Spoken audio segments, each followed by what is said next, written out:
Today's question, what does Medicare cost? It's on a lot of people's minds as they prepare to enroll in Medicare, but it's also a question that does not have one consistent answer. Purchasing Medicare isn't like going to the grocery store where every item has a specific price. In a way, determining your Medicare costs is more like buying a new car, without having to deal with the car salespeople. The options you want, the cash you have on hand, or even where you buy your vehicle, each of these can have an impact on the price you pay.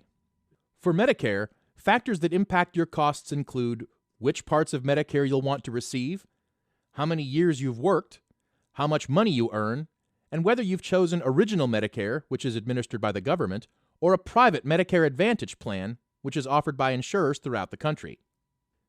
To take you through the costs of Medicare, we're going to call on our good friend Gary. Gary's parents both recently turned 65 years old, and in addition to giving them new golf clubs for their birthdays, Gary volunteered to help them sort out the sometimes confusing costs of Medicare. Here's what Gary found out.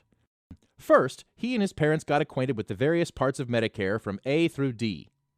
Once they were up to speed on all that Medicare could offer, they went to work figuring up the costs.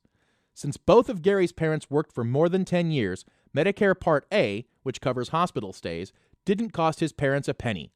If they had worked less than 10 years, they would have had to pay a monthly premium. Even with Medicare Part A, however, if Gary's parents have to stay in a hospital, they'll have to pay a deductible. But hospital deductibles for Medicare Part A don't work the same as the deductibles in Gary's health plan.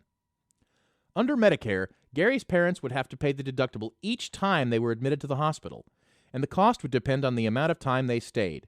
So Gary and his parents decided they should come up with a financial backup plan in case someone ever required multiple hospital stays. For Medicare Part B, which covers physician visits, outpatient procedures, and other services, Gary's parents will have to pay a monthly premium.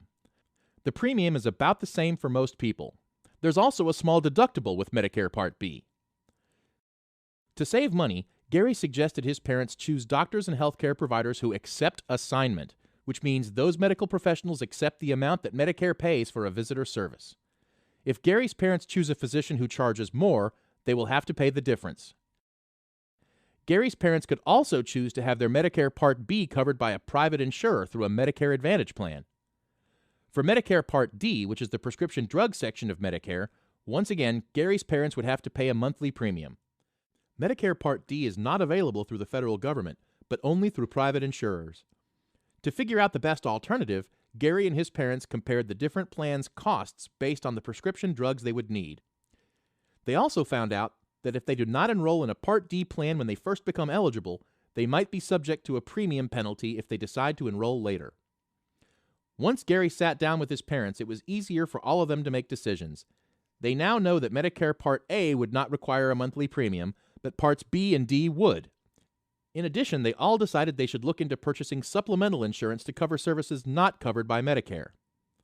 Although Gary and his parents are a good example of how to get started determining your Medicare costs, we admit it will take you a bit more time and research than what we can cover in this short video. One great online resource to help you is Medicare.gov. You can also visit the websites of various insurance companies. And, like Gary's parents, you can enlist your family members and friends to get their input. So to sum it up, there are some set costs for Medicare, but also some variations. Medicare Part A is free, but you'll need to pay a deductible for hospital stays. You'll also need to pay monthly premiums for Parts B and D coverage. And there are exceptions for all the various Medicare plans, so make sure you do your research or talk to someone who can help. And finally, relax. If you take your Medicare decisions one step at a time, the process isn't that difficult. So until next time, stay smart and stay healthy.